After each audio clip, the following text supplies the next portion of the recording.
Hello, it's Productronica 2019 in Munich, day 3. I'm joined by Phil Kinner from Electrolube. Thanks for talking to us again, Phil. Very welcome. I see you've been a busy man. You were on a panel yesterday, I think I saw you on, and quite busy on the stand by the looks of it. Yeah, it's a surprisingly busy show with very mixed expectations, and they're pretty happy. Happy with the attendance. Yeah. It's heaving today, isn't it? And yesterday, and even the first day. So that's good. You've got some new coatings. Are you actually launching them at the show here? Or yes. So conformal coating, UV cure has become the dominant curing mechanism in high volume applications. Historically, there's been some issues with performance, with the edge coverage that's been achievable, with secondary cure where material has been shadowed by taller components or components themselves. So we've addressed all of those challenges to produce a greater performance range of materials, where the key thing is increased coverage, increased thickness, and a guaranteed cure in 6 hours, rather than every engineer's favourite answer is it depends. Which is it's been the case traditionally. So every engineer wants to hear. So getting that guaranteed 6 hour cure is to full properties is kind of a huge step forward. Yes, and you make it sound deceptively easy that we've developed these, but it can't be easy. There's quite a process involved in getting to that point, isn't there? Yeah. There's a lot of different competing trade-offs conformal coating is a great big compromise. I get that impression, actually. It seems to be that if you accentuate one side of it, then the other suffers in it. That's right. So trying to get the right balance for the automotive guys in particular, where their requirements are probably harder than any other sector. Traditionally, I think someone said on the panel that they think automotive is now higher reliability than aerospace. Really? That's probably true. Just simply the demands they want for as much on the board as they can get in the smallest space possible. But on airplanes, they have redundant systems. In the cars, they don't. They just have one. So when that goes wrong, people don't like to think about it. So in that regards, I think it probably is a high reliability environment, and their requirements are hard. It takes a lot of testing, a lot of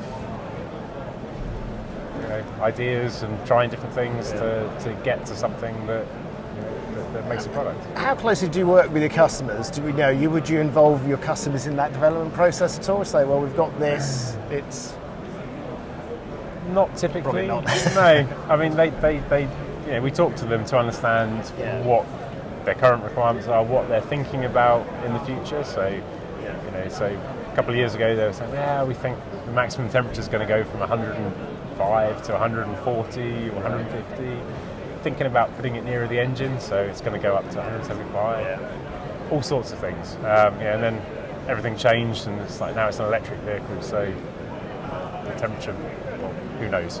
So it's been an interesting period where no one really knows. It has changed, and actually a lot of people I speak to are saying the same sort of thing. That the electric vehicle side of it now is actually, it's a whole new playing field, isn't it? Yeah, and it seems to be a big surprise.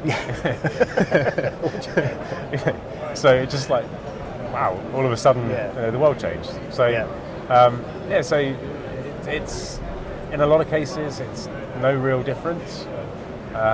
In some cases, the additional heat from the engine was actually a benefit because it kept things above condensation temperatures, so condensation became less of an issue with the ICU and some of the electric systems. So so probably some new challenges and some new applications, and it's kind of exciting times. So, and I guess also you look at it and you think, okay, so where we are now, knowing what our customers are going to be asking, we know that 6 months down the line they're going to be asking for even more finer tolerances, and what it can do. And kind of trying to figure out where we are, where we can get to, and then where we start needing to really think about the next evolution of the materials is that's kind of the fun bit. That's what I enjoy doing the most. Yeah. And I guess I wish I was good at it. I think you are. Do you find that your customers almost all warrant a separate solution? And is that the hardest thing, of trying to get a compromise that can cope with a variety of I think for me, they're all more or less the same, but they're all more or less different. Right. And it's the little differences that contribute to the fun. And so a car kind of goes, they're similar designs, they do similar things, and it surprises me that some say, yes, this system must operate fully immersed in water for 30 hours to enable someone to drive home safely. It's like, that electronics is kind of in the passenger part of the vehicle, so how is that going to get completely immersed and stay completely immersed for 30 hours? I mean, is this a James Bond car going? Yeah. So you see some really daft things. Yeah. But hey, I mean, that's why we all have jobs and why we all have. Yeah, and like you say, it makes it interesting, doesn't it?